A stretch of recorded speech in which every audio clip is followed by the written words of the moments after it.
Hey, you want to hand me those sheets when you're done? Yeah, kind of a management situation working. Not too long term.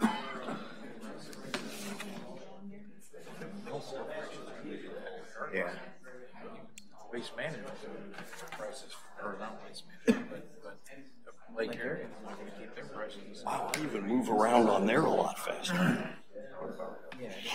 Oh, because it was the last year. Usually, yeah. All right, 6 o'clock. Call the public or the village board meeting to order. If you'd all join me in a moment of silence.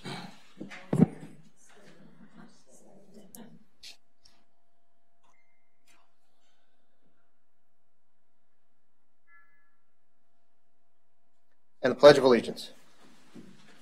I pledge Allegiance to the flag of the United States of America and to the republic for which it stands, one nation, under God, indivisible, with liberty and justice for all. Madam Clerk, do you have the roll? Trustee Mann. Present. Trustee Gerger. Present. Trustee Fountain. Here. Trustee Detmers. Here. Trustee Mao. Here. Trustee Churchill. Village President Kempsey. Present. Public announcements this evening. Carl and Joe. For the record, Trustee Churchill had a work conflict. Was very adamant about getting that on the record. For the record.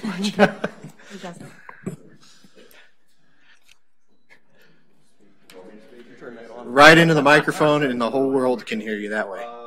CCFL would like to present a $1,500 check for Chatham for the repairs on the bathrooms and the sidewalk. So.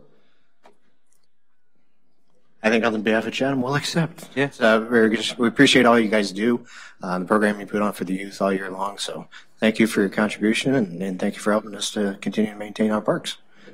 Much appreciated. Thank you. Guys. Gotta get a picture. Stand right here. Get the mayor taking the check. And then when I'll get out of the way. when does registration start? You should have came in. You should have came in and got everybody registered first. Thank you. Thank you, guys. Need to get one of those. All right. Thank you, guys. That would be awesome. You can buy those on Amazon. Yes. What are you buying on Amazon? One of those like giant checks. Oh, yeah. We have one. We do. JC's have one. Okay. Well, the bar's been set awfully high. Does anybody else have any public announcements this evening? I have no one that signed up for public comments on the agenda topics. Is that correct? Going once, going twice. We'll move along then. Can I have a motion to put the consent agenda on the I'll table? make that motion. Trustee Mao has made a motion of a second. I'll second. Second by Trustee Gerger. Questions or discussion regarding the warrants or the minutes? Hearing none. Madam Clerk? Trustee Mann. Yes. Trustee Gerger. Yes. Trustee Fountain. Yes. Trustee Detmers. Yes. Trustee Mao. Yes. No old business. Item 1 under new business. An ordinance approving a lease purchase agreement with United Community Bank for the capital lease financing of a police vehicle. Have a motion, please. I'll make that motion. Trustee Fountain has made a motion. To have a second? I'll second it. Second by Trustee Detmers. This is the lease financing arrangement on the police cruiser that you authorized at the last meeting. So bids were attached. UCB was the lowest bids. Questions or discussion? Hearing none. Madam Clerk? Trustee Mann. Yes. Trustee Gerger. Yes. Trustee Fountain. Yes. Trustee Detmers. Yes. Trustee Mao. Yes. Item 2 is a resolution approving an outdoor street permit for a portion of Mulberry Street on March 17th, 2019. Could I have a motion, please? I'll make that motion. Trustee Miles made a motion. To have a second? I'll second. Second by Trustee Gerger. This is the permit to close up the street and use a portion of Mulberry Street for the world's shortest St. Patrick's Day parade and the block party that they've held. So. Yes, a question I would have for either Pat or Police Chief Foley. I know last year there was a bunch of things going back and forth, and if I recall, it never happened. Is that correct? Or did it actually happen? It did. It did happen. It did happen, We did okay. barricade it off. We didn't have the barricades that you had talked about, the ones, the $3 ones.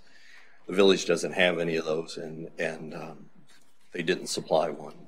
And I don't imagine they will this year either, to tell you the truth. So And were there any issues? no. Okay. This is on Sunday, and it's from noon to 5. Noon to 5. The parade is approximately 2:30 to approximately 2:32. Let's see. Do we know which block of Mulberry that is? It's this one right out here between the tap room and AJ's Fat Willie's, that section right there. So. Any further discussion? The official coin flip was held, and the route will be from the south to the north this year. So if you were concerned, so. Oh, looking into the sun. Actually, it'd be from the east to the west, wouldn't it? No, South. it goes across the street. Oh, it goes across the street? Yeah, it goes from the tap room to AJ's. That is a short parade. Yeah. Woo! From the parking lot to the beer garden. That's it. And will Santa be in it this year again? I don't want to give away everything. Okay. I also think that if you were there last year, the band that was there, it's a brilliant thing. The band was there, performed a set at the tap room. Then they took a break and they had a parade, and the band was in the parade because then they performed their next set over at the tap room. So, A+ stuff. Madam Clerk, would you take the vote? Trustee Mann. Yes. Trustee Gerger. Yes. Trustee Fountain. Yes. Trustee Detmers. Yes. Trustee Mao. Yes. Item 3, resolution granting the Chatham American Legion use of Village Square. Can I have a motion, please? I'll make that motion. I have a second. Trustee Mau's made a motion. I have a second. I'll second. Second by Trustee Detmers for homecoming with the dates June 27th through 29th. Hearing no discussion. Madam What Clerk. did you say those dates were, Dave? June 27th through the 29th.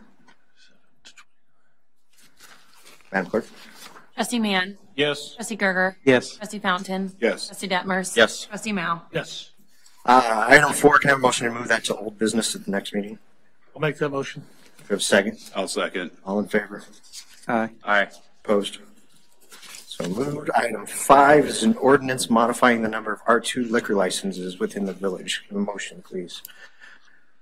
I'll make that motion. Trustee Detmers made a motion. Do I have a second? I'll second. second. Or Trustee Fountain. We had a liquor license that wasn't renewed at this renewal period, so typically what we do is we decrease the number in there so that there's no wide open license available.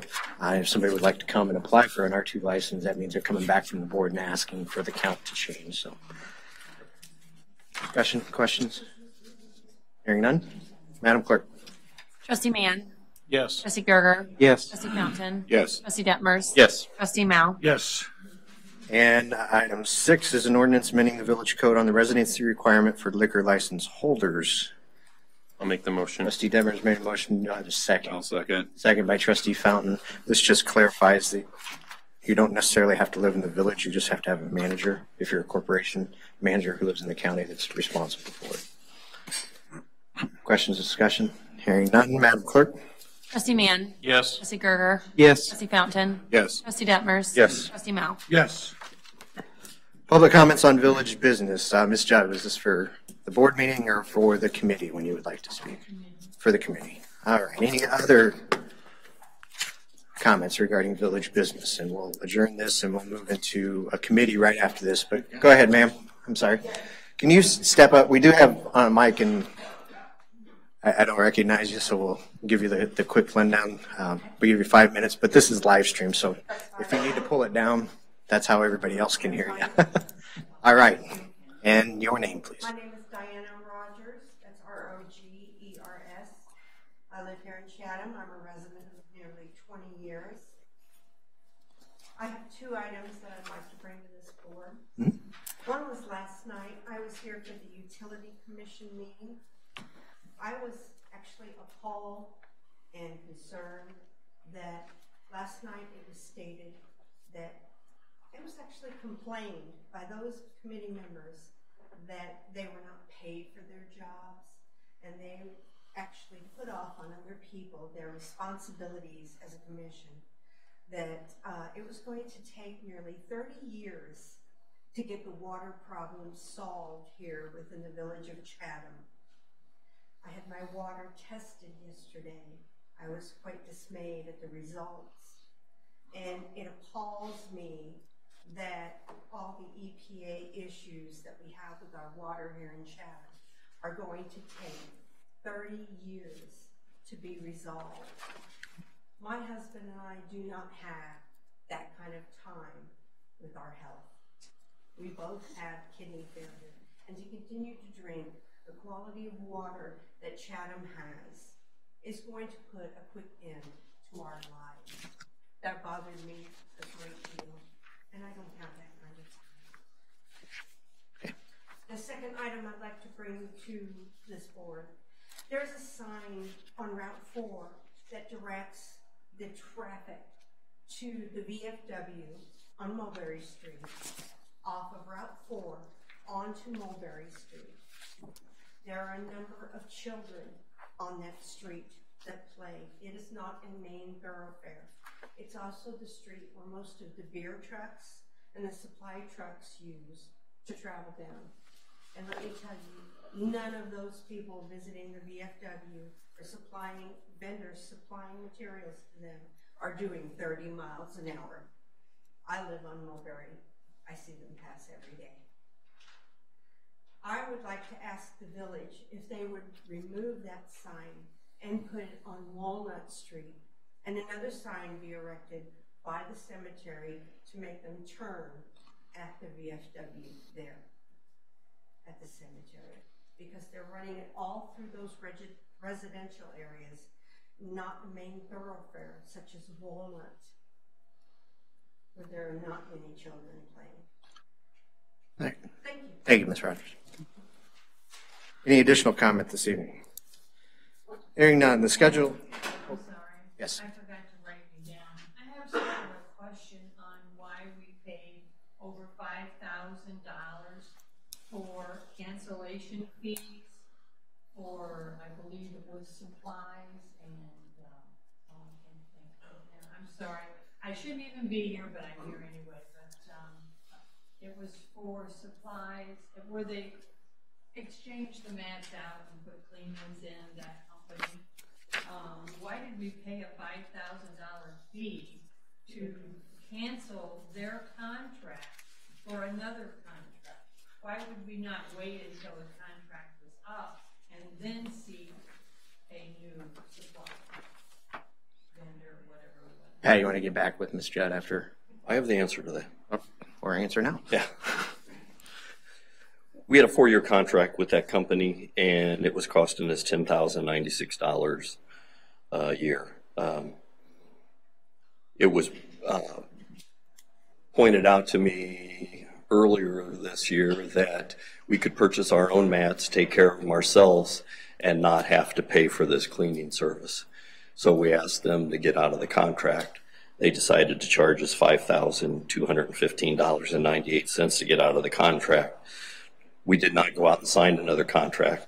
We got a grant, a safety grant from our insurance company. They gave us $3,361, and with that we went out and purchased mats for all the buildings.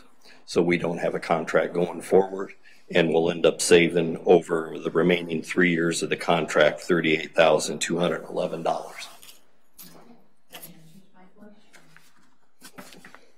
Thanks, Pat. Mm-hmm. Schedule of meetings, Public Properties Recreation Committee here at 6 p.m. on March 11th. Village Board, 6 p.m. March 12th. Committee of the Whole, 6:15 following that on March 12th. ADA Transition Plan Committee, 6 p.m. March 19th. Planning Commission, 6 p.m. March 21st. Village Board, 6 p.m. March 26th. And the Utility Oversight Subcommittee, scheduled at 6 p.m. April 8th. Safe closed session till after the committee. Does that work for you, Chairman? Yes. No further business for the board. We have a motion to adjourn. Make that motion. Trustee Miles made a motion. Do we have a second? Second. No discussion on any of the topics. We're going to move into a committee meeting. So we're very agenda driven on the board. Second, Trustee Gerger. Second. All in favor? Aye. Aye. Opposed? Meeting stands adjourned. A minute. Yeah. I need a quick. We need to wait a minute. Yeah. Oh, yeah. A minute. See, Amy, I gave him a minute to change. Yeah, it was like, I'll switch the meetings. And then he's going to email you all this. So you don't have to type it out. That doesn't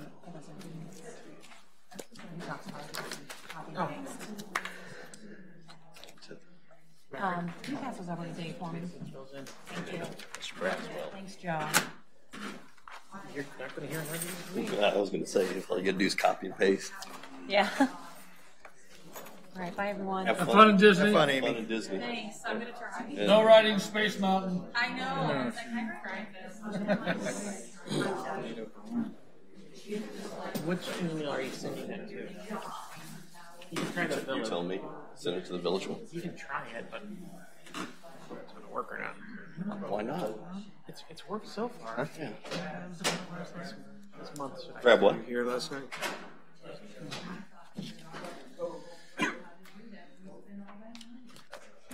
Are those meetings streamed or taped? Are those meetings online? Looks like we're good. It's your show, man. All right. Call to order. As long as Joe's ready. Roll. Trustee Mann. Here. Trustee Gerger. Present. Trustee Fountain. Here. Trustee Detmers. Here. Trustee Mao. Here. Trustee. Sorry. Sure. Sure. Kimsey. Present. Okay. Do I have any public comments on agenda topics? I have Craig Olson.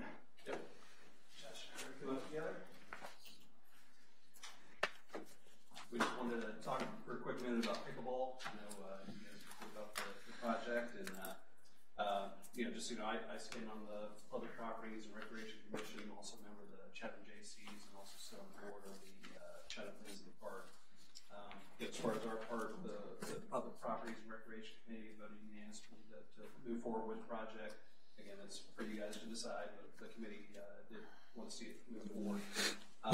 As far as the donations, the JCs have donated $5,000 to help with the project, as well as Friends of the Park has donated $5,000.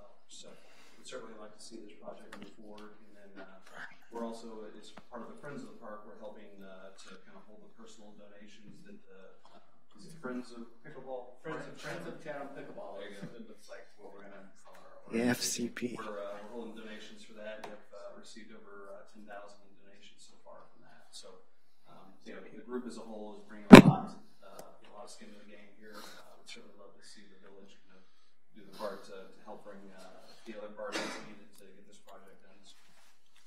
So are we looking at a total of 20,000 then? Correct. Combined? Wow. Correct. I believe the project Impressive. is 40. estimated around 40. Right. So It's impressive.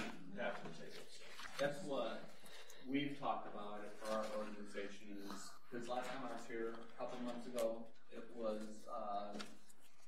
see what money you have and then to come forward, and we set the goal of 20,000, and that's what we told people when we went out and did our soliciting is we're looking to raise 20,000, hoping the village would come up with the remaining amount. Well, thank you. All right. Thank you, gentlemen. I appreciate it. All right. Can I have a motion to bring the consent agenda forward? I'll make that motion. Trustee Mao. Can I have a second? I'll second. Trustee Fountain, second. Any discussion? All right. All those in favor? Aye. Opposed? I didn't have you down for the agenda topics. I have you on the public comment. So it'll be at the end. It'll be after. At the very end? Yeah, that's when the public comments on village businesses. I thought we got to do it at the beginning and the end. The beginning is public comments on agenda topics, and Craig signed up for that. You signed. Is it item 3 Yeah. on the agenda? Yeah. So Business item 3, sorry. I signed the wrong sheet. Yeah. yeah, it's what it looks like. We'll have the discussion though, darling. We definitely will. Okay, but I might not be able to stay the whole time. Okay. This has been brought forward, so we've all said aye. There was no nays. You take your vote. You can go back if you want. Yeah, and then we'll go back. We'll come back to you right now, Darlene. Public comments on agenda topics. So, Ms. Judd. Did you take? Okay. I took it upon myself to do this survey, and I really think that it's important. Each time that it has been discussed, it's like it's not being discussed. And Mr. Mann's response was his email and phone number have not changed for 2 years and has heard nothing outside the 4 walls of his house about this particular topic. Mr. Mao has said that he is at this point against the one hall trash policy. And I know 1,099 people is not a lot of people, but actually it is a lot of people that are saying no. You know, there was 14 yeses and 68 undecided. And as a citizen, you know, this was our only way of really having a voice, because as one-on-one we stand up here and y'all say, well, Mr. Kimsey, social media doesn't mean anything, it's fake news, it's, you know, but social media does mean something. It is a means of communicating, and we are the citizens of Chatham, and we do have a voice. And it just hurts me every time when things are said and laughed upon because someone said, well, his phone number and the email hasn't changed in 2 years. We shouldn't have to email you. If we stand up here and give our voice of our opinion, maybe it's not your opinion and maybe it's not going to be how it turns out. At least it is our opinion, and we shouldn't have to email you. And I really would like a response from each one of you on your thoughts. I mean, I know I haven't been to meetings, and I apologize for that, but my health is getting better, and you know, I will be back. So I just thought this was important enough tonight to bring to everyone's attention. When we get down to the Utility Oversight Committee meeting, part of this, we can all address whatever. It's on your agenda. Yeah, it's on the agenda, so I would expect everybody to voice and address your concerns. Well, that would be appreciated. Yep. Okay, moving on. Old business, an ordinance authorizing a contract with All Weather Courts for the conversion of 3 tennis courts into 8 pickleball courts. Did you get a vote on your minutes? Yes. You did get it? Any discussion? I had something, or maybe we've discussed it and I just was gone somewhere mentally, but the question I have is, I know it's 40 to 45,000 initially to change it over, but what will the upkeep be annually? Because they just don't take care of themselves. But I know what happened when we didn't take care of the tennis courts. You know, they look like they do now. But so that's my only concern is how much is it going to cost to upkeep them every year, and where's that money going to come from?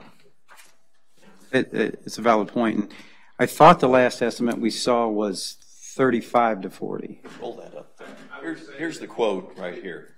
The quote's in there. Okay. $40,450 or $540, excuse me, to do the conversion of half the tennis courts into the pickleball courts. Okay.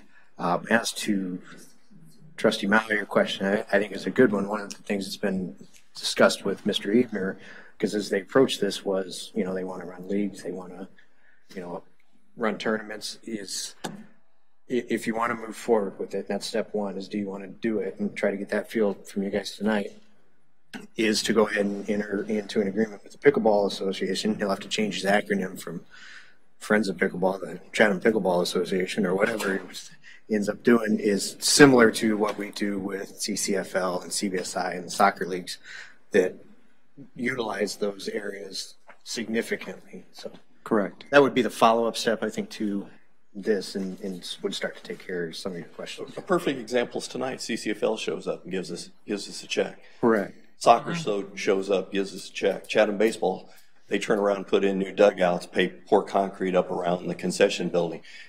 Usually, and we've talked to Josh about this, and there was no opposition whatsoever, that once they get up and going, they're going to continue to have tournaments, they're going to raise money. Just like everything else, the village will put some money in towards the maintenance of those, and we'll hope that they do too. We hope that they are so successful that they'll be able to enhance that over there. Sure. If they want to have bleachers, buy bleachers and put them over there. You want to have umbrellas or things and stuff like that. Whatever is going to make that thing successful and work and people use our parks, that's what we want. Whether it's soccer, whether it's football, whether it's baseball, pickleball, any of those items. You know, my only ask would be, too, is that the Parks Committee reviews that contract, and they're okay with the contract, because, you know, the contract, the agreements that we went through with the sports teams, I was mistakenly under the false impression that they'd gone before the parks and got those approved prior to us looking at them, and they hadn't. And I got some calls that people weren't happy with those contracts. I don't know if anybody else did. But so I would like that to go flow through the parks if we could. Absolutely. And the other thing I would also bring up is, you know, what's being done with the tennis courts now. I imagine that's handled by the village. It is. Right. So right. Any additional support from this would be something we don't have now. Correct. Correct. All right. One of the questions I've got, you know, with this being in the neighborhood of 40,000, and it does state that it's limited contractors out there. So we're looking to waive the bidding process. And I guess my question is, are there really limited companies out there who does these conversions? Or is there some reason why we can't go ahead and bid it out, with us being definitely over 25,000? Reason I got a quote from this company is they've done business with us in the past.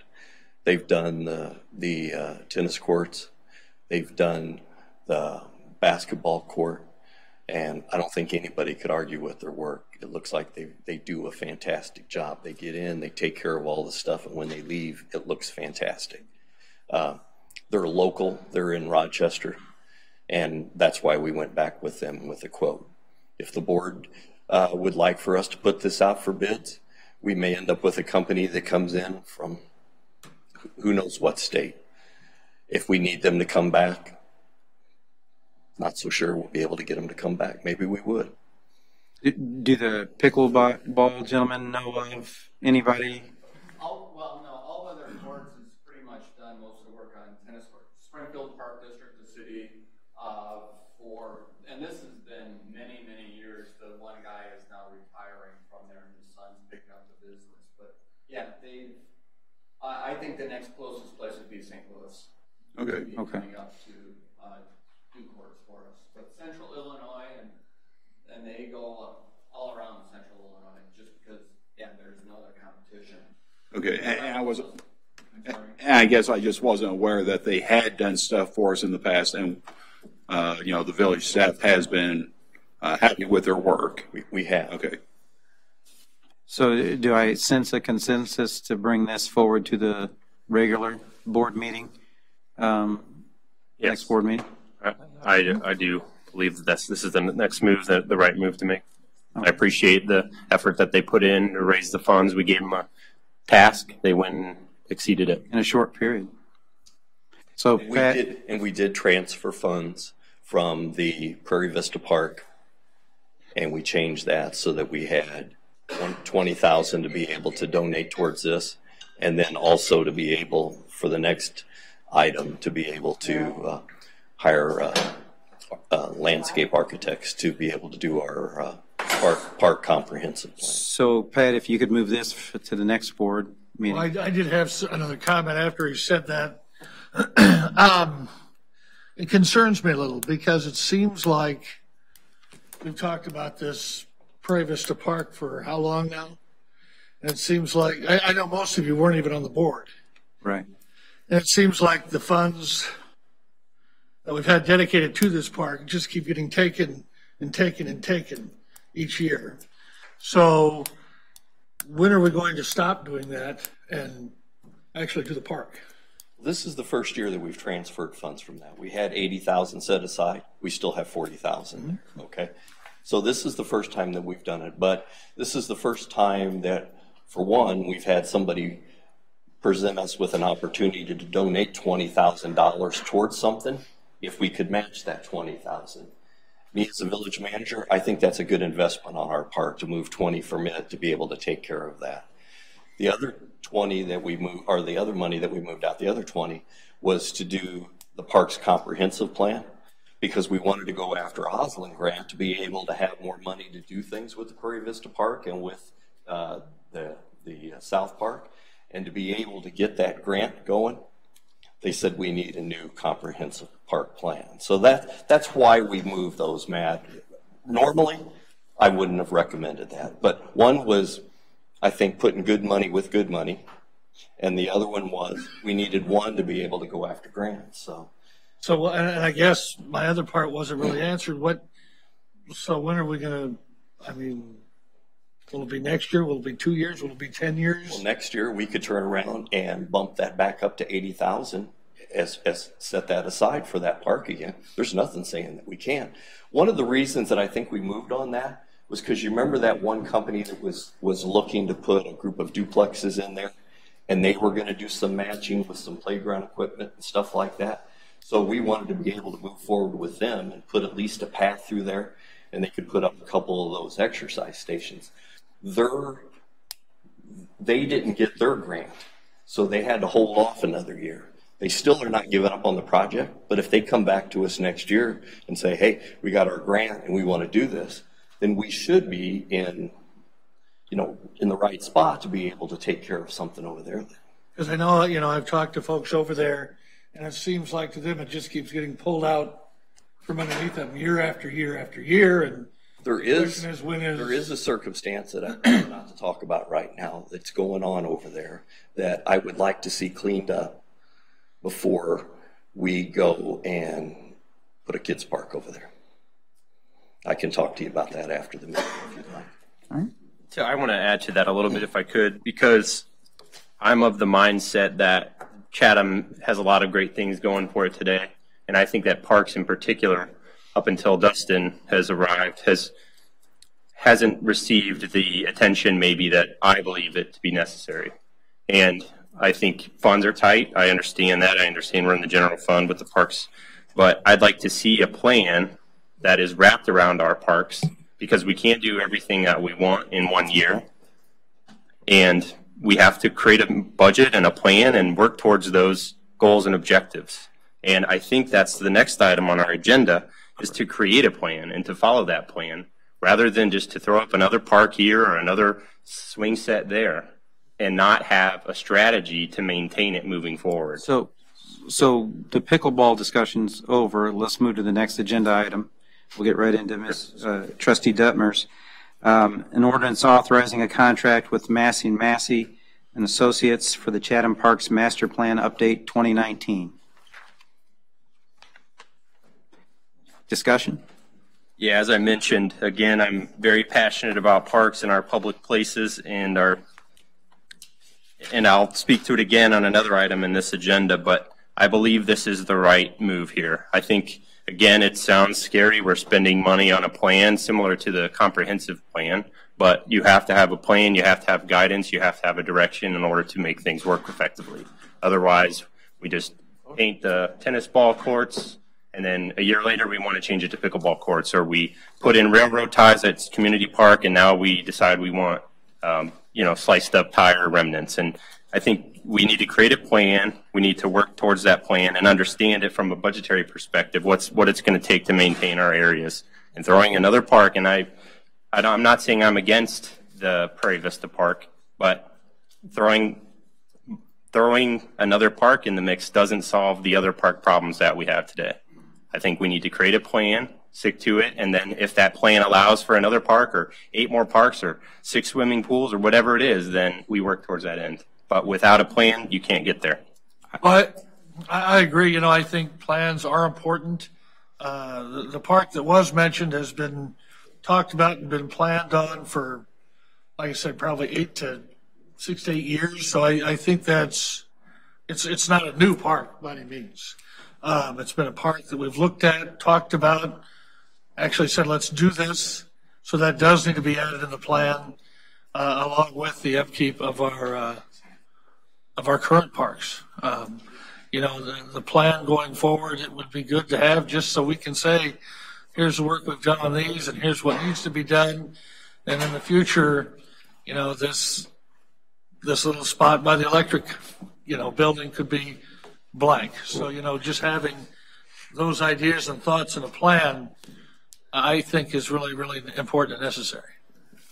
Well, I think there's a lot of truth in both, in both of, you know, what you're saying here. One of the things that does concern me is that the people in the neighborhood were promised that park, and you know they kind of use that giving that land where the park is going to sit to the village as a way to kind of silence the uproar about the apartment complex, right? Mm-hmm. That's kind of what the give and take was on that. So I think we need to ensure that it is included in our plan in the not too distant future, because it was promised to those subdivisions that in the trade-off between the apartments going in was that you would have a nice park in that area to offset the, you know, the lack of desire of the apartment complex. Yeah. So not that there's anything wrong with the apartment complex, because they've done a very good job on keeping it up. And, you know, but I think it does need to be a priority when we go through the planning process that park is included in the plan.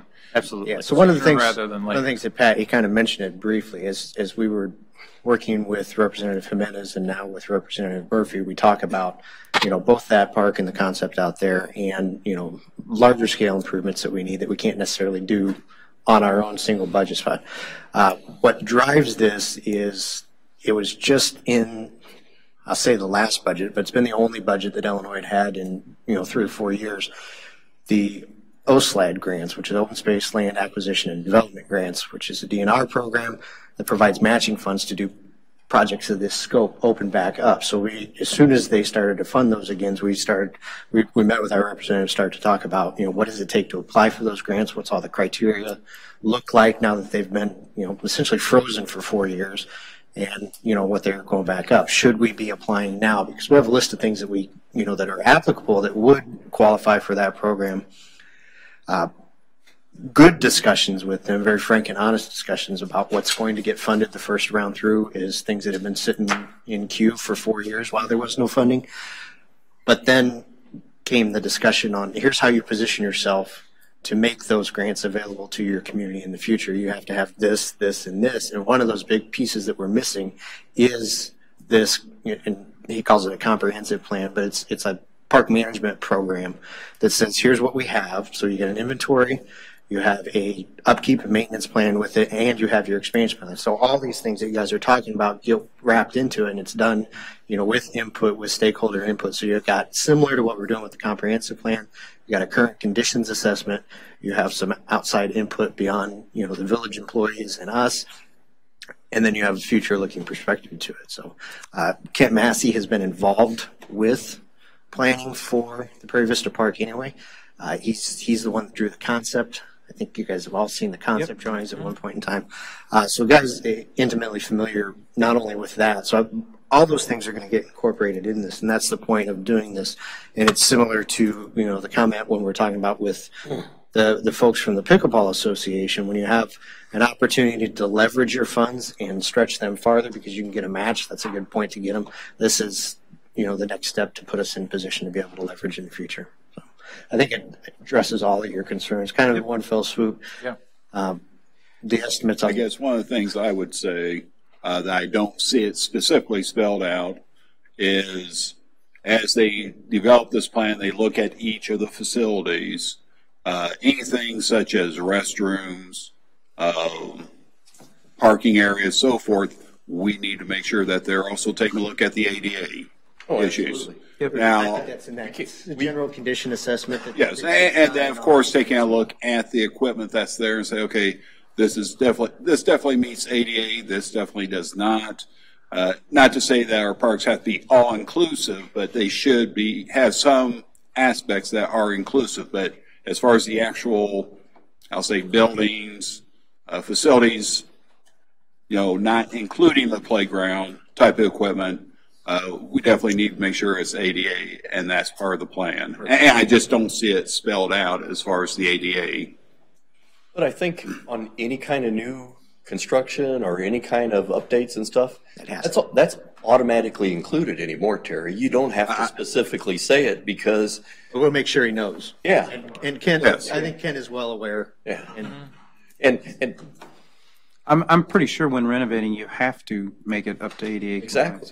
Yeah. That's why Spartan Park shut down a bunch of areas because they didn't want to renovate to come up to ADA compliance.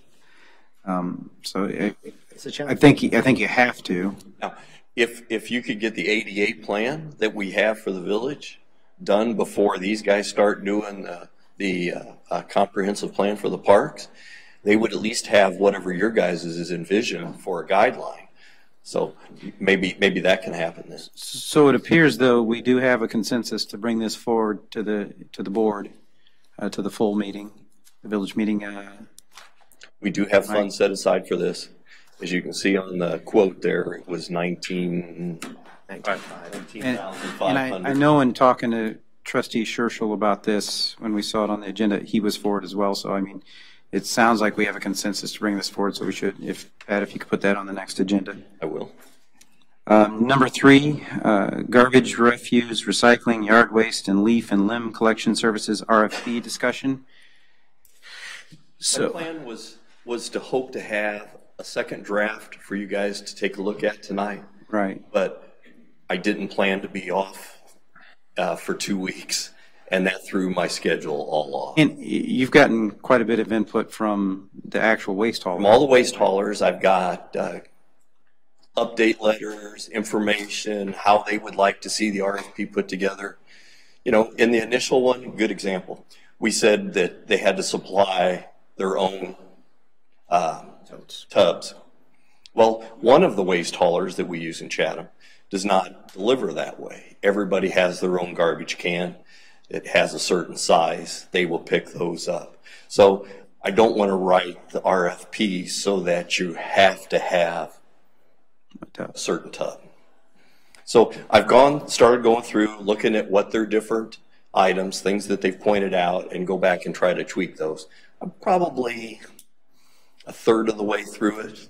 Okay. I was planning to do a lot more today. We got distracted. So I'm hoping that in 2 weeks, when we have our next committee of the whole, that there'll be a second draft for you guys to look at and for the public to take a look at and try to incorporate some of their comments and stuff into it.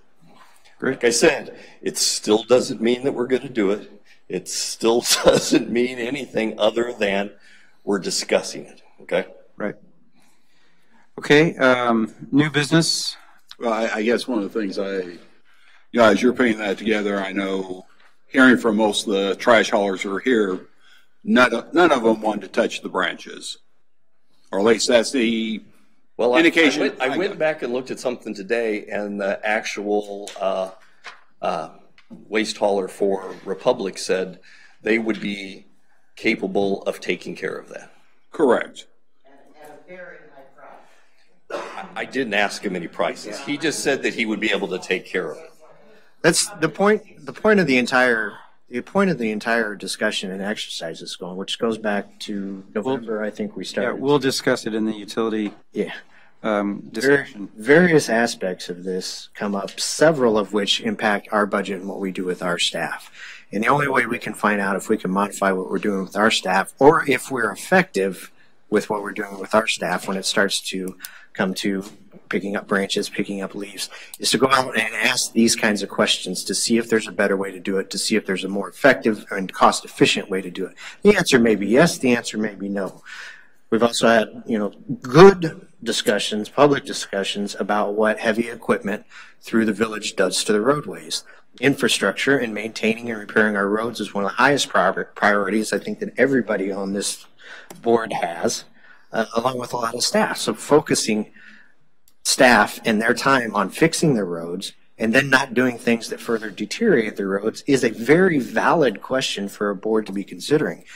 And this may be an answer, it may not be an answer. But all those things go into it, and the only way that you can find out what would it cost, what would it look like, what could it possibly entail, is to go out and ask these kinds of questions. That's why nobody's made a proposal to do this. They're asking questions and, and very publicly and deliberately involving the stakeholders that actually operate in this business into these discussions to not inadvertently exclude somebody from being able to tell us, here's what my company provides, here's the cost at which we provide them, and here's the service levels that we can do.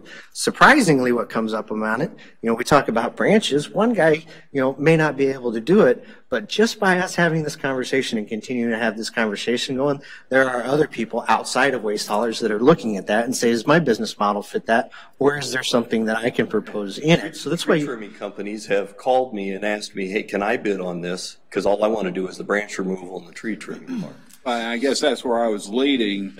As you're looking to put together the second draft, are you looking at least have it where, if need be, we could pull that branch pickup out as a separate proposal? Because that's most likely going to be a completely different group of bidders. We've been discussing, tell me if this fits right or if it makes sense. One of the things we've been trying to do is change that wording so that you get in a la carte. It's dinner time for me, so excuse the analogy. But you get the buffet price that has everything, and then here's the a la carte menus. And to get that kind of pricing laid out, so, if it was one shot and one person, you had the whole time, and you could do all these things, it would be this. But realizing that some people can't do that, some people may not want to do that. This aspect we could do for this aspect we could do for this, plus here's what we're at right now. So I guess the thing that I need to a ask wide you guys variety is currently in there, I require them to bid for waste removal. Do we take that out as a requirement of bid and then put this out as that you're bidding all these items a la carte? I would. And then put a thing in there asking, and then, or if you're going to bid 3 out of the 5. You do both. And the easiest way to get to it, and we're going to have to work with Jeff on the language, and that's why we've asked the waste haulers, explain what your business model is to us, explain what you're doing in our town, help us fully understand this so we write this correctly, is kind of say, here's what we're looking for. In an ideal world, you could solve all these problems for me. Tell us what you can do. And then in a bundle price, and then for each of these individual items, just tell us if you were just doing this individually, what would that cost? So somebody may come in. I was going to have recycling bids separately. Sure. But then I got to thinking, nobody pays for recycling now. So I think we should go back and put recycling in the refuge removal. So if you're bidding refuge removal, you're going to do recycling. It's still voluntary because. And don't limit the recycling to single stream. Right. That's what we're learning. That's why we keep having. Then the other thing I'd like to see too is, what would your price be if you're the only hauler? What would your price be if you're one of 2? What would your price be if you're one of 3? Or one of 4? I mean, we don't have 4 people that were bid on it, but so you have options there too. So we can see how close we can get. But you see the task that's in front of me with trying to put a RFP together to be able to handle all this. So I've been trying, I've been going through it. I go back and I was like, oh, if I'm going to change this, I got to go back and change this section up here. So it's been back and forth, and that's when I realized today, I'm not going to get it done for you tonight. Yeah, no, you're not going to find an RFI on the internet that's going to fit this bill. I can tell you that. I'd like to see it. It is more of an RFI than it is really an RFP. Call it whatever you want. Yeah, but I mean that's the thing. I stick with your proposal language because it's what everybody understands and what gets people to respond. But it's a good thing, and I think the most oft-repeated thing that I've said is people ask questions about it is a request for proposal does not mean it's going to be awarded in that fashion. Correct. That it's adamant about that, and it's been a good discussion. And most people, once they stop and hear the entire explanation of what's going on, very complimentary of you guys and very appreciative that you're being so deliberate and taking the kind of time to try to tackle complex problems. I think my concern is I've had lake areas since I lived here in 1986, and I pay $54 every 3 months for 2 cans pickup on Tuesday. Sure. My son had Republic he was paying $81. Pick up on every other week on Tuesday, and he was paying $81. So let us ask the questions, and before you start to debate the specifics, and that's what throws everybody else off, because I can't tell you, and this is why there's no actual proposal out to go to a single waste hauler, because I can't tell you what somebody's schedule would be, I can't tell you what prices would be, I can't tell you what kind of service levels they could provide, I can't tell you what items they would include in their service provider, because we haven't asked that question to them yet. That's all we're trying to do, is get it out there and say, can you do this? Would you do this? And at what price would you do all of these items? Then a board can look at that, have a discussion with the real facts and the real information that's in front of you. And they're not, basing decisions on conjectures and what ifs and, and all this. You have the right information and the full data right in front of you. So, okay. Yeah, and I will say this is, even this is, though this is a difficult task of putting this RFP together, this sure as heck not one that you want to rush through. Something this important that affects every single individual person and their home. And that's what concerns me, is just making sure we don't rush through it, making sure we do have the information, which I do support collecting, but like I said before, I don't support one waste hauler, so. My goal is for you guys to tell me I did a really good job of putting this RFP together. I could care less whether you use it or not. Is there going to be a point of price to limit the price going up so high that people just get fed up? So we got to ask the questions to be able to see where everybody's in. And so what we need to do first is put the request out there so that people know what we're looking at, have the opportunity to go back in their business, say, okay, here's what we can do and here's what we can't do. And, and things that do surprise us, just talking about this, we're hearing from potential vendors, or we have other people looking at our town and saying, I didn't realize that was even a need in there, with a group of residents, you talk about branch pickups. A lot of people, if you don't live here, your first view of Chatham is that's a whole bunch of new subdivisions and there's not a lot of trees. Right. And that's exactly it. So as we talk about this, people that are in this business say, well, I don't know why I've never been over there. And then they go in and they start asking questions. So it's facilitating a lot of potential solutions, a lot of ideas that are coming out of it. So instead of going with one waste hauler, let us decide who we want. But you go after the branch pickup, the leaf pickup. Which is why we're going to ask this in a. That's why we're asking the question. Yep. And what I want you to see, and what we want everybody to see, and we've been very deliberate about this, is everybody to see the same price offers that we see. And get, here's the full picture. Don't judge it. I have no preconceived notions. I have indications of what we will get back, but I don't know because we haven't asked the question. And the only way we find out is to ask the question. So. You're trying to make the decision tonight. You're trying to make the decision tonight. No, you are, though. You just said, why can't we do this? That's a decision. It's a discussion. No, that's a decision. But we don't know until we have all the information. You don't know what you want. I think we got. So you guys want to keep pressing. Yes, let's move on. New business, CMT engineering updates. Jim didn't have anything for tonight, so I told him he could take tonight off. He'll be back in 2 weeks. Okay. SSWC and water update. I do have a report from Lee. He wrote this on February the 18th. The Water Commission is preparing for their FY 2020 budget year. Commissioners are working on budget line items, proposed system maintenance items, and capital improvements. They have a contract operator for the next 90 days.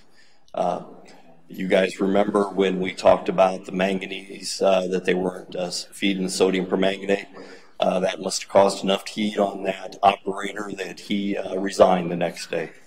So they got someone to cover him for 90 days. And until they get a person on their full-time staff and licensed. That new plant manager will be starting on March 11th. He will be licensed and he'll still take over there. He has worked at the plant before. He was a Woodard and Curran employee. He's going to come back and help out. He was good. He was an assistant to Dan Held when he was there and did a good job. And he's going to come in and work with Stephen, who also stayed on when we did the plant. was turned over. So that would give them 2 full-time, and they're still looking for another helper that would fall under the category like Steven is. They're in the middle of purchasing an upgrade on the filtration module. They're converting from the polymembranes that they purchased from France to a membrane. It's called Tori membranes. They meet specifications. They can go into the plant, and what they'll do is they'll replace a whole bay of those at one time. They're cheaper cost, they last longer, and supposedly they do a better job. And you can get them domestically here in the United States. That conversion is being done with cash on hand. Upgrade will more than double the capacity of that train then. So that also included with them putting in the pigging station and pigging a feed line. They're hoping that that brings up enough capacity that we'll be able to purchase just the water from them this summer and not have to fall back on Springfield as an emergency backup supply. They're also, they hired Broadkey Well and Pump to perform well maintenance on the well field. They're going to clean 2 of them and remove the buildup and return the pumps back to their rated capacity. They're also doing full well treatments on 3 more wells, and they have a program in place that 2 wells will be done every year for the total complete rebuild of those pumps and clean everything out on a 2-year basis going forward from that. And they're doing that work also with cash on hand. The chloramine conversion project will be brought online soon. There's still a few integration problems that they're having with the SCADA system. Pat, I have a question on that. Okay. Unfortunately, it seems like with this individual issue here, it seems like soon is a very relative word. Seems like every time, whether it's Bill Brown, whether it's, whoever it is, Lee or whoever, that's the word that's always used, soon. And that's been used for months. I mean, probably 6 to 8 months, the word soon. So my question is, what does soon mean here? It means that soon it will be brought online. Well, I know what it says, Matt, because I'm as frustrated with it as I mean, is it another 6 to 8 months soon, or is it? I would hope not. I would hope that they're online by the time summer rolls around, so that we would be completely compatible with Springfield.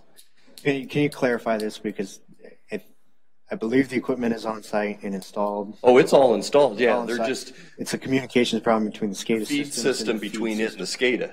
Right now we have a SCADA system that, as water comes in, it tells it how much chlorine to put into it as it gets mixed.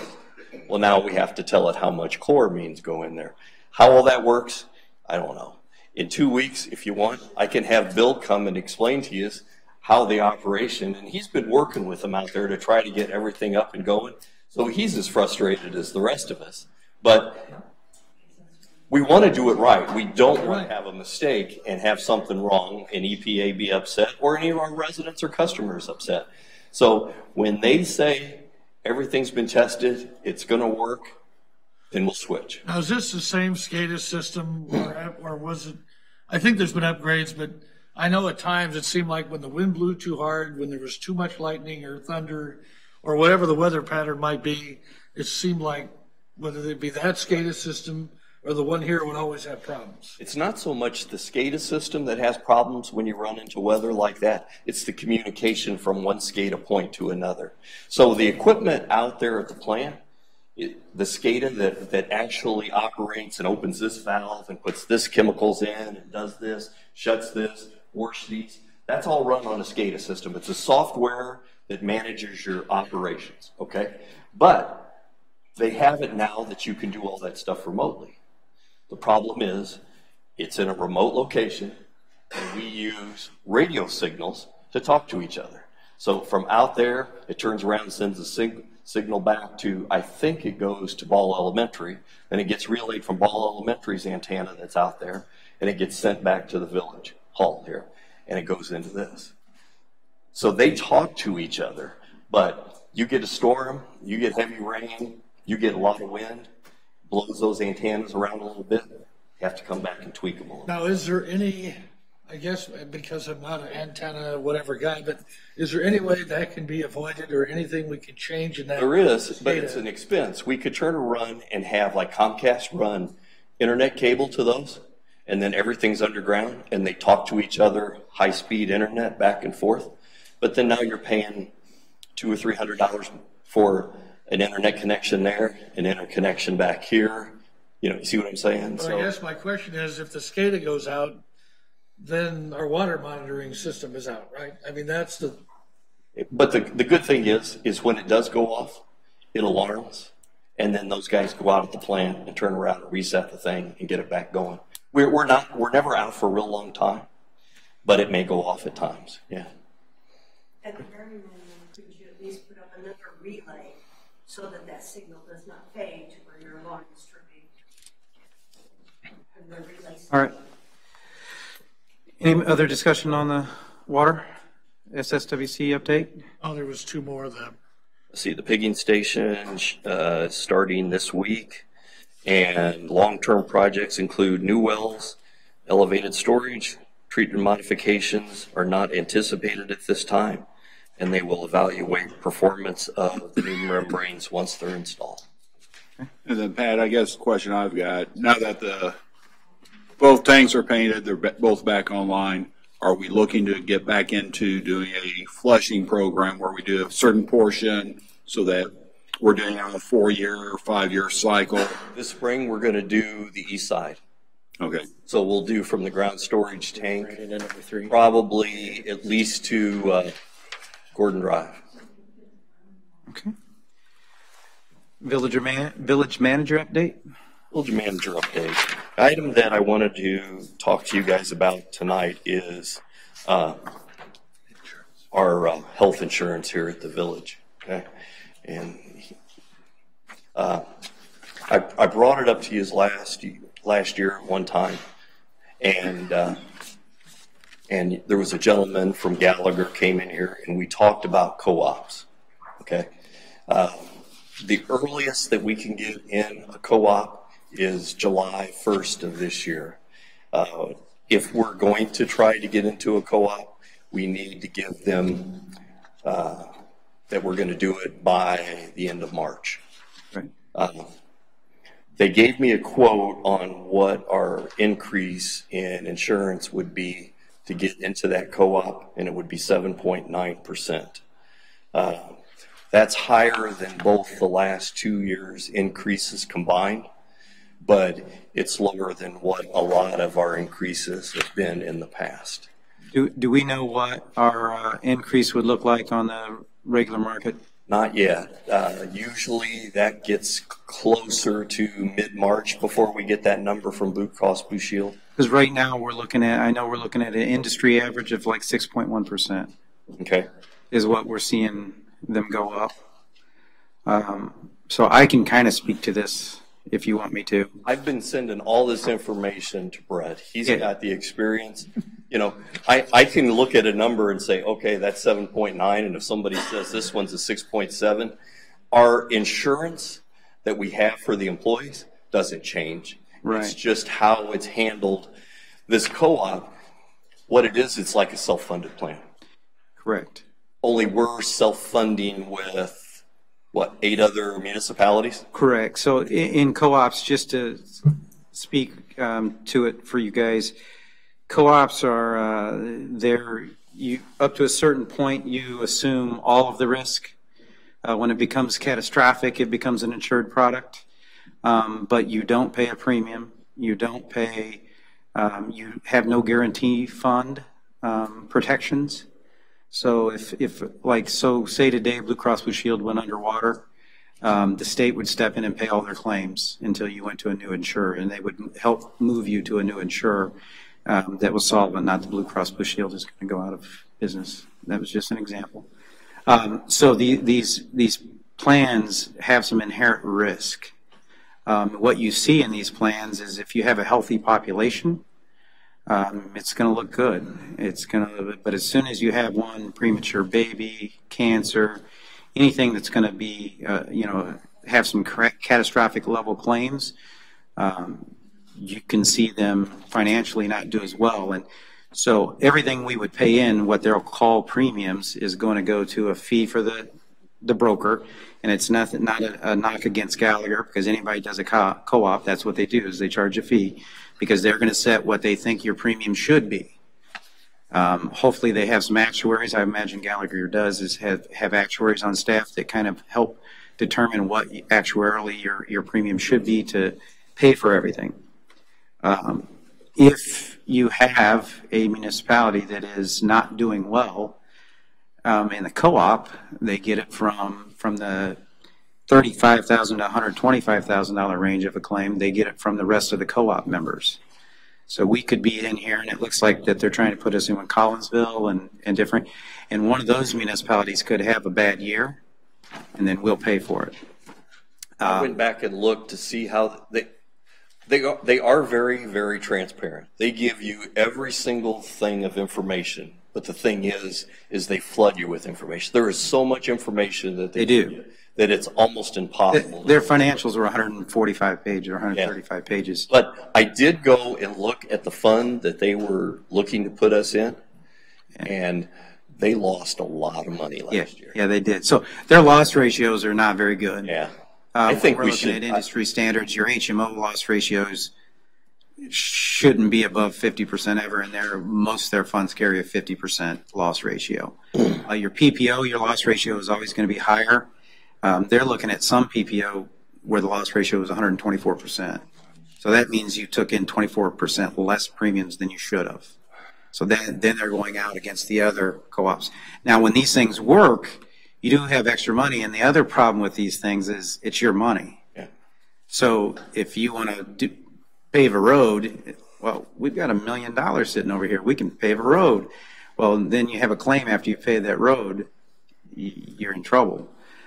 So it looks as though they had 3 of their biggest leave and try to draw more to leave, which I don't know I would have done. If you're going to do a co-op, you want to do it with a bigger agency, because they have, the law of large numbers. They're going to have a lot more municipalities in it.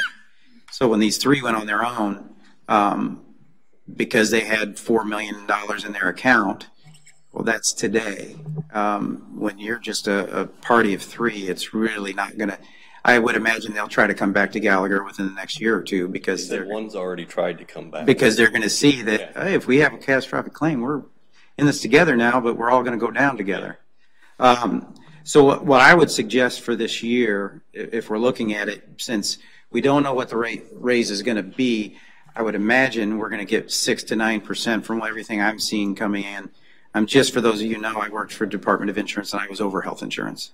So, and I sat on some national committees for health insurance. So what we're seeing as industry trend this year was 6 to 9%. What we saw for industry trend last year was 2 to 4%, and we were right at about 2%. So you will see some trending. So I would say the co-op they're trying to put us in is not good. They're trying to put us in to get a better, to build that co-op up, because it's really it's sucking on the other co-ops right now just to survive. And it's it's the southern, and the problem is you're going to have higher cost in southern Illinois, because in Chicago you've got Northwestern, you've got Rush, you have so many hospitals around, and the cost is competitive. Gotcha. You wouldn't think that, but it is. When you get down in southern Illinois, you may have to go to Paducah for this procedure. You may have to go to St. Louis for this procedure. Your costs are higher for health insurance. So right now I'm over the group insurance division of state of Illinois, and our costs are exorbitant down south, and up north pays for a lot of what we do down south. So if they were proposing us to go in with Bloomington, or, in the middle, or if they were proposing us going to Chicago, I'd say we should look at it a little closer. But my recommendation would just stay pat, stay, where we're at right now, because I can't see us being much above the 7%. And with the risk associated with it, it probably wouldn't be a good risk assessment to move forward with that. What was the date we had to notify them if we were looking to enter?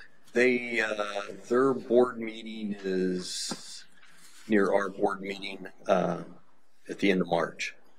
So we needed to let them know by then to get on the agenda.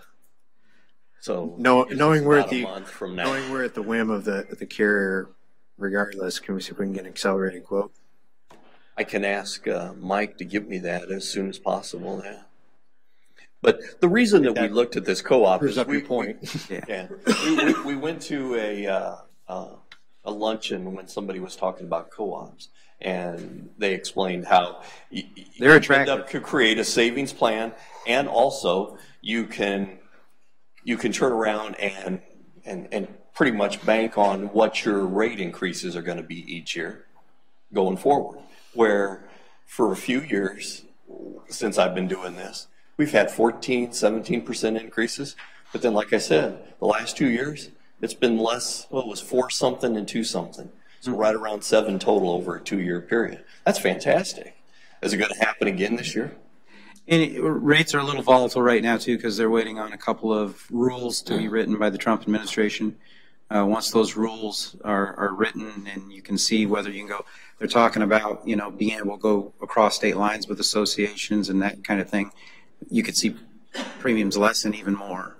But So that's essentially the discussion is: do you want to insure your risk, correct, or do you want to expose to the risk and take either the upside or the Those are the worst calls I held at the Department of Insurance, is when somebody calls and said, this is failing and I have these claims out here, and I'm like, sorry, you're not under our jurisdiction.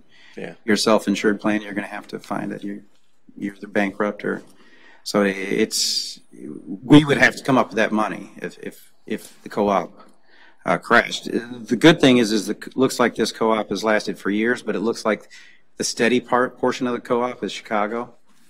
And it's because they get 400 or 500 members for a city. 2007 was when Collinsville came in, and they're the oldest that would be in the group with us. They had like Waterloo and a lot of those progressive communities that are right down there near Collinsville were all in it. But they did take a major hit this last year, and they were one of the few groups. Negative. And then the problem that they have is there's only 8 communities in it. And like you said, 8 the more communities, the merrier, Well, 8 communities with 80 employees each, whereas Chicago, you're looking at communities with 500 employees, 400 employees, it's just. Board Terry. Yeah. Just the law of large numbers. So that would be my recommendation to the board, and you can take it or leave it. So. See if you can get our actual quote just before comparison for next. Yeah, for comparison, it helps us the sooner you get it, regardless. Yeah. And whatever you get, I would go if it's above 6 or 7%, I would have them go back and see if make a plea. Gallagher's big enough to get a smaller rate, and they've done that for us. Yeah, almost every year in the past. So they can pretty much dictate rates a lot of times. All right. Okay. That's what I needed on that. Thanks. Public Property and Recreation Committee discussion. Any discussion, Mr.? Yeah, I have some discussion with respect to the PPRC. Again, Craig's here. Thank you for staying. I think this group is a committed group of 7 members, 6 plus a chairman. And these folks volunteer their time to think about our parks, to study our parks, to improve our parks, whether it be through projects that they work on or fundraising or whatever. And I feel that, as I mentioned when I began this board, that I want to make sure that they have a voice, and I'd like to propose that either now or in the very near future that one of the trustees sit on that board as a permanent member with voting rights and very committed. And I think that. Would you be willing to do it? Yes, absolutely. I'd be willing to. Again, I think we've talked about it before. We recently reduced the number of members, but I think that it's difficult for that group to have, some momentum, and they don't really have an identity without board commitment. And I think that we owe that to them. So. Perfect. I'm for this. We've got. I'm for it. We've got 4 spots that actually come up for their terms get renewed in April 30th. I think, has Jason moved yet? I'm not sure if he has yet, but it will be soon. We have one board member who I don't think is among those 4. Is Craig for it, though? Would you be against it? Only, kidding. Only if it's Dewey. I'm kidding. Otherwise, he's perfectly I fine did with speak doing with the it. chairman, and I think that the group was in agreement. Yeah, so we have 4 spots coming up. The easiest thing to do is keep it at 7. There was a reason we went down to a manageable number. When we did that, we had several of the larger group that still wanted to do it, and at an important time where the board was busy with a bunch of stuff, so nobody was necessarily free. Now we've got somebody very committed to our parks that would like to do it. If you would do me a favor, Craig, find out from Jason if he's ready to resign, because I can do this in 2 weeks. If he would, if he does want to step aside while he's getting ready to move, because I know it's coming. And I think it would be invaluable for the fact that we don't get updates from that group. Like I said, with the contracts with the sports teams, I thought it went through there and passed, and they hadn't had this. They were supposed to come back to you. They just hadn't. Right. You're gonna have a So if different we had a flow trustee, because we've got them now Yeah. with task. So as soon as Ken Massey starts working on it, that becomes part of the task too, which is one aspect of that committee. We had this discussion earlier. Is unless we task them with something, they don't have anything to do other than talk. Well, the good thing with having a trustee on there, he understands our budget process, he understands how we have to go through and get things passed through the board, talk about it in committee, things like that. I think with that person there to be able to work with the staff then, to be able to. It's a lot of reasons that it helps. So find out for me if Jason does want to step down now prior to his move. It's fine. Just send us the letter and we can appoint Dewey. Yeah, if we can put that on the agenda. I don't have a spot. Once we get a spot resignation. yet, but once we. Right. It could also we come can do up. that too.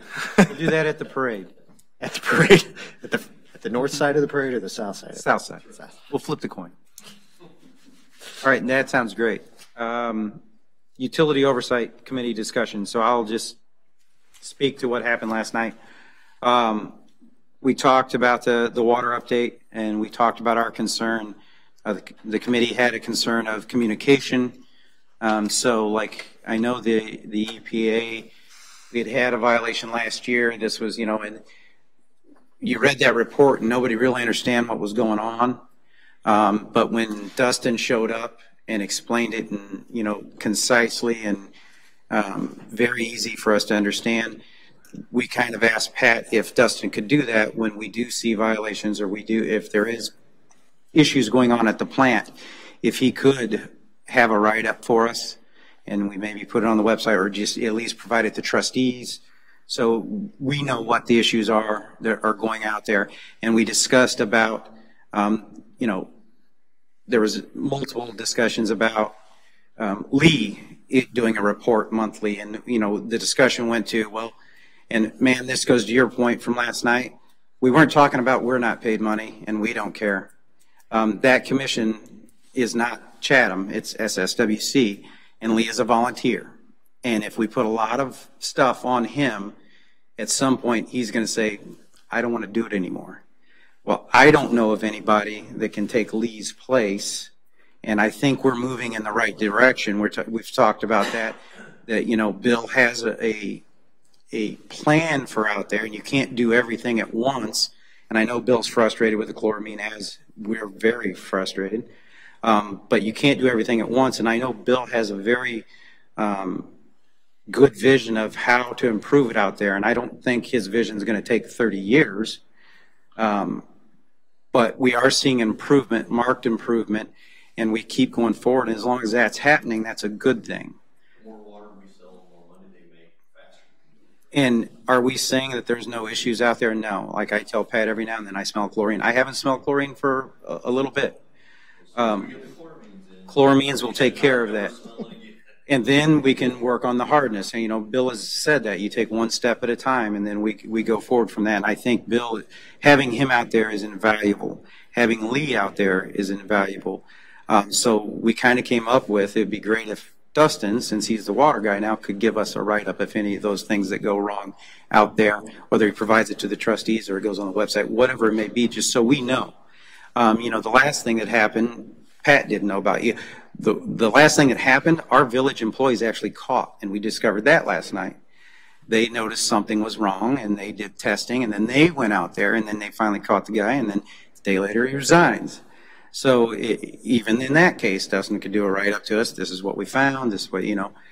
So that is where we saw where the communication. Now, if you guys feel differently, you're more than welcome to discuss it. Okay, so I have a question. What, and I think you and I kind of discussed this, Brett, but what, the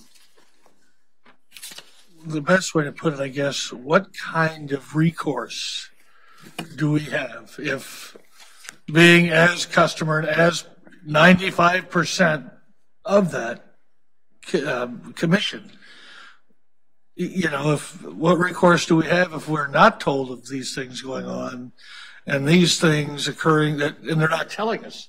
I mean, that's just as bad as lying to us, in my opinion, because they're not telling us. Like, say, for instance, the feed of the sodium permanganate, okay? You do not have to remove manganese from drinking water. It is not required by the EPA to remove that. They asked them to do it because it's a nuisance and it looks bad in toilets and sinks and stuff like that. So the plant out there agreed to do that.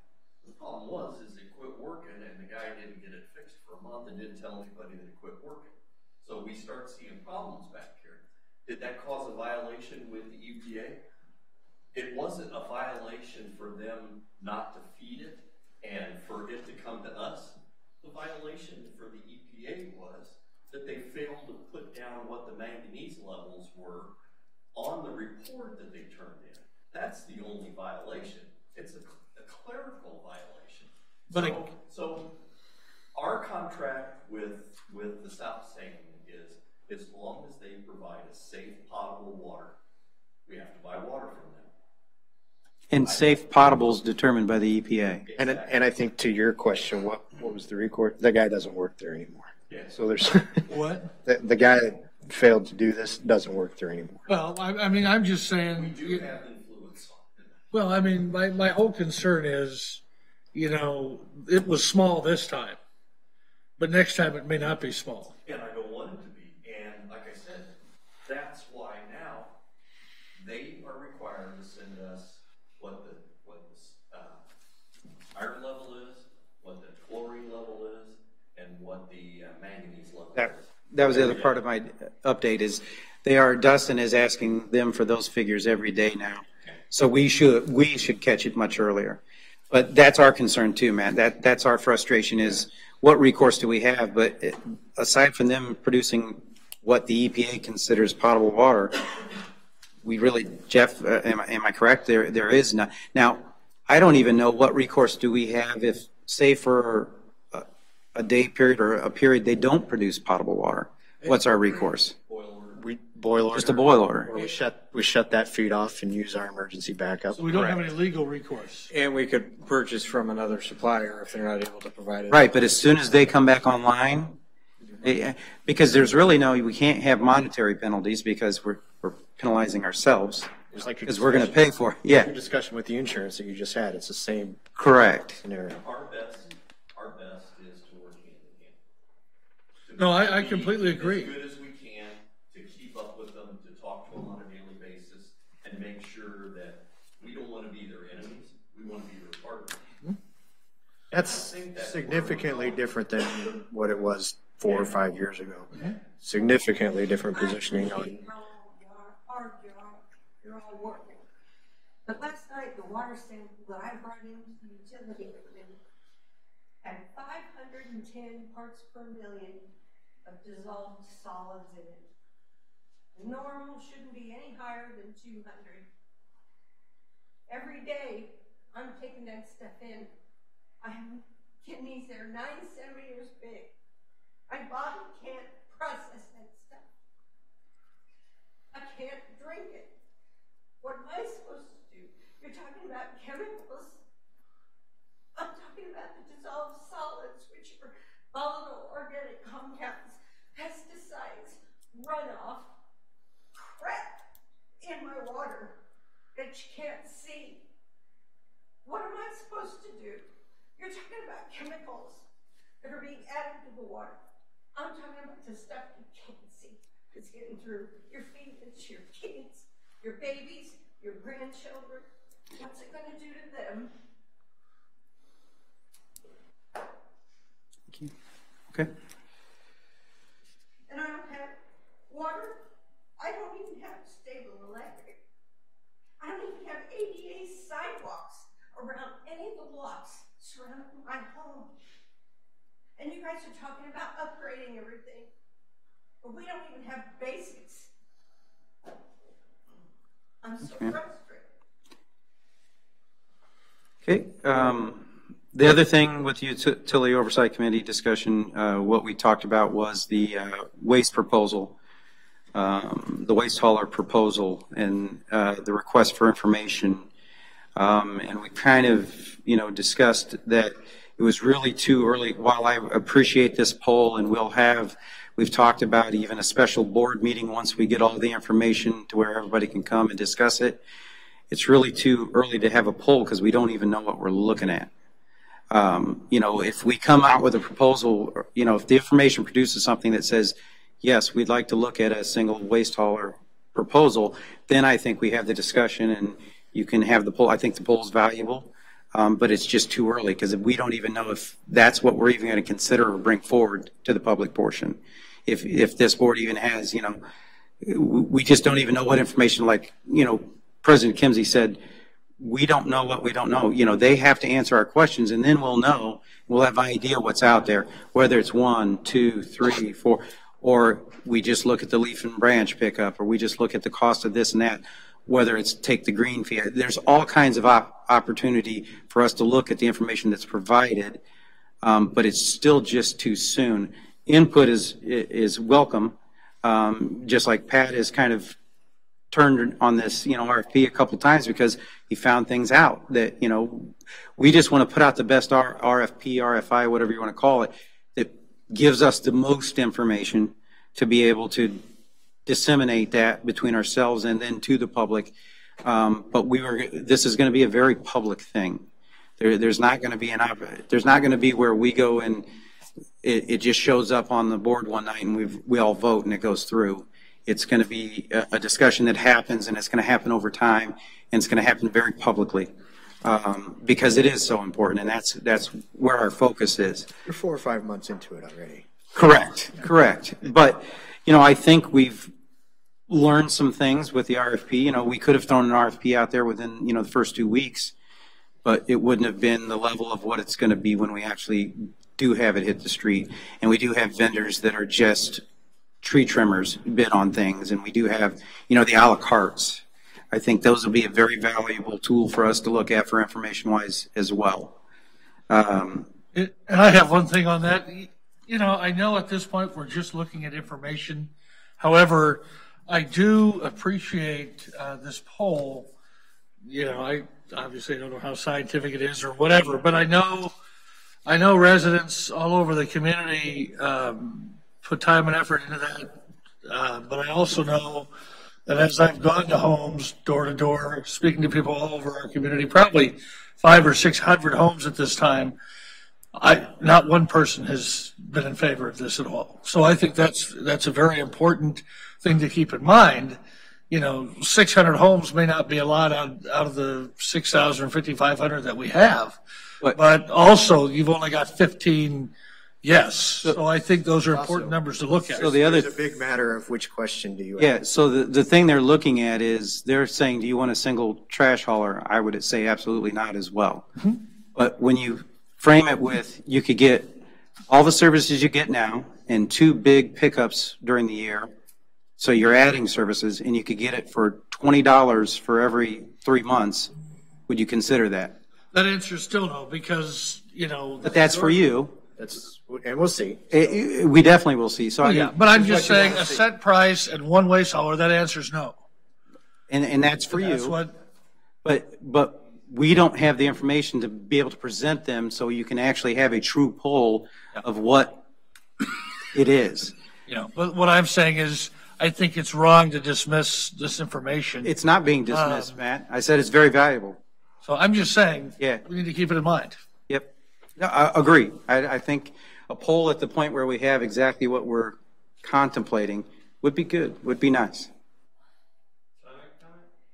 Yeah. I've lived in Texas for most of my life until I moved here about 7 years ago. I've lived in about 8 different communities. I've never lived in a community that had multiple trash haulers.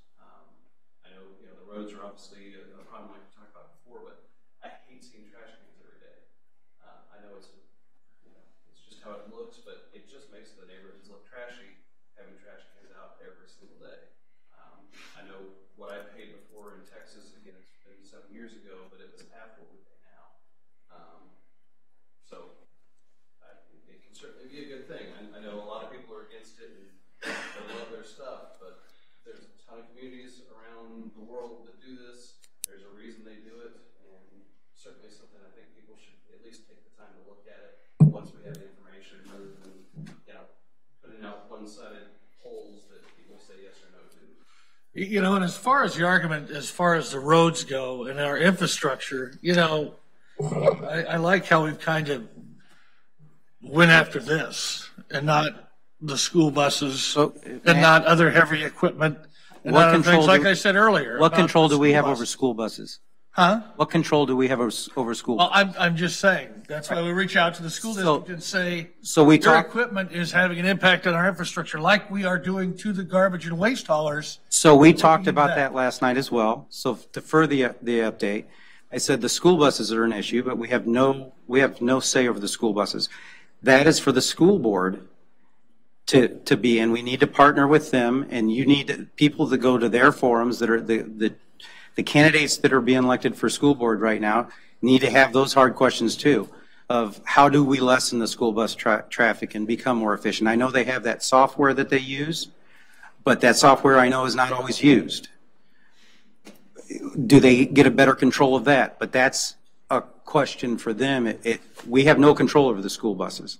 We can ask them to do things, but we can't. What we have control of, we have control over trucks that come onto, we could do trucking routes. There's different things we could do besides this as well, but we also need to look at all of it. When you're talking about something that is upwards of 50,000 pounds when it's fully loaded, that's a huge.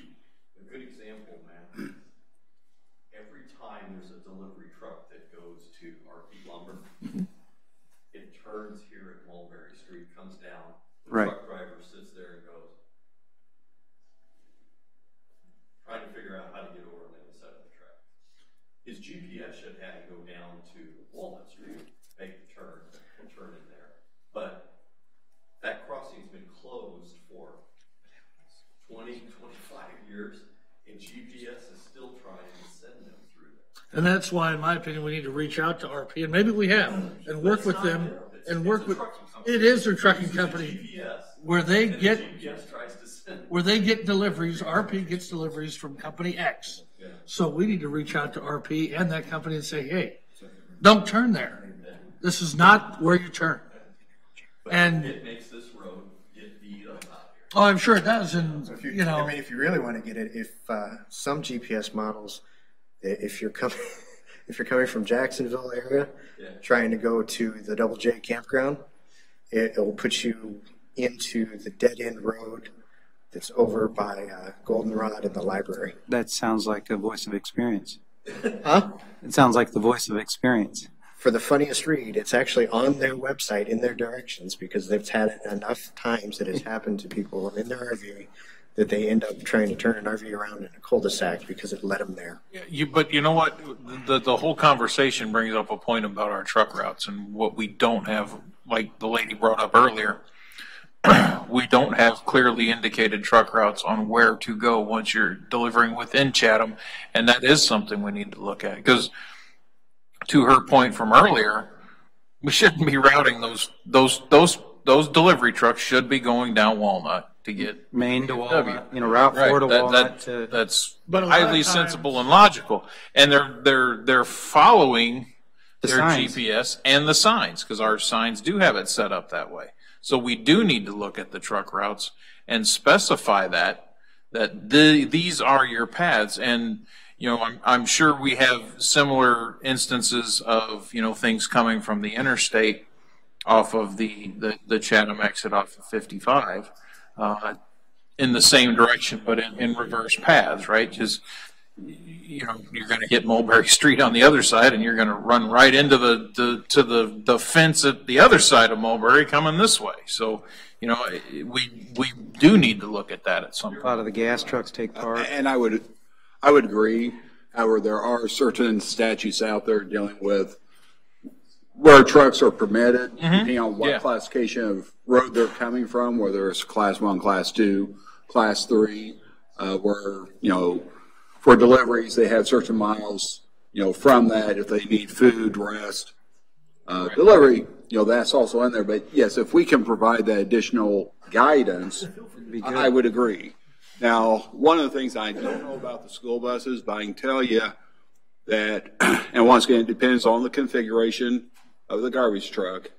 The garbage truck, we will sometime when we do our pavement designs, we look at easels, equivalent single axle loading. A garbage truck, on average, is about the same as 1,500 single passenger vehicles.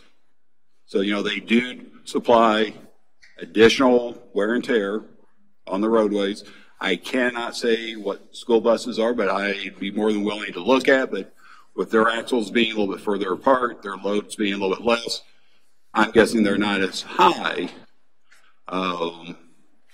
as a garbage truck. You know, a garbage truck, when I was in local roads and streets, that was one of the big things I heard from a lot of the local communities. How do we keep them from, you know, going down certain streets? And I said, well, if you prevent them from going down certain streets, that means all trucks over that weight limit are prohibited. So if someone's moving, do they have to carry everything, you know, 2 blocks over? So it's definitely complicated, but there is a damage factor to the roadways. I mean, I just know in my neighborhood alone, I see 5 to 6 school buses every morning. And I live in a dead end. And so when you live in a dead end, you shouldn't see 5 to 6 school buses. Because what I see is one kid gets picked up and there's 5 kids left there. Another kid gets picked up, still 3. And it takes 4 or 5 buses all at the same spot to pick the kids up, which is totally unnecessary. I don't care what school they're going to. What I care about is the weight on the roads from the school buses, but the which we can deal with. School kids riding with kindergartners? I don't think the school district wants I've done that. I did that for all 16 years of my school, Pat, and I don't think that hurt me at all. All right, thank you. Public Property Committee discussion? We had it. Repeat. Oh, never mind. You're excited. Just in case. I was excited too. Do you still want to do it? I don't want your second chance. Oh yes, I still want. Okay. ADA Transition Plan Committee update? There was no meeting. It did get posted on the village's website. However, it did not get posted on the actual door. And from my reading, as far as Open Meetings Act, we just could not have it. Right. Is that true, Jeff? Yep. So even though we haven't posted on our calendar and on our board doc, It has to be at the physical location also. but if it's not a standing member of the meeting, Still has it's to- one elected official and they don't spend any money or It's a designated committee. It's a designated unit of ours. It's like the planning commission or parks or. Right. Yeah, once you designate the committee and enact it by ordinances, that's the point where it starts to. Who else is on the committee? I'm sorry, on the parks committee? On the ADA committee? On the ADA, it's myself, Trustee Mann, Joe Frazee, who is an engineer with a local company in Springfield, and then Laura Churchill, who is a person with disabilities. And we still need to get another person in there. I need to talk with Laura to see how her health is going, to see whether or not she may want to step down. Yeah, because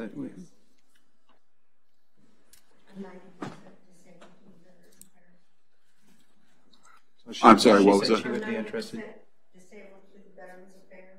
Okay. Okay. All right, thank you. Scheduled meetings, Committee of the Whole, 6:15, Municipal Hall, March 2nd, 2019. We have a reason for, You have any other? we have a public comments on village business. I had Darlene. Ms. Judd left. Yeah, she talked earlier on. No public comments signed up for. Committee of the Whole, 6:15, March 12th. We do have a reason for closed session. Collective negotiation. Collective negotiation matter 2C2. We will not have any business after. So I have a motion to go into closed session. I'll make that motion going into closed session under 2C11. 2C2. Oh, I'm sorry, I was looking at the wrong one. 2C2. I'll second. Trustee Fountain, seconded by Trustee Detmers. All those in favor? Aye. Oh, roll call, roll call. Trustee Mann. Yes. Trustee Gerger. Yes. Trustee Fountain. Yes. Trustee Detmers. Yes. Trustee Now. Yes. I'm going to stop the broadcast again. The chair, all right.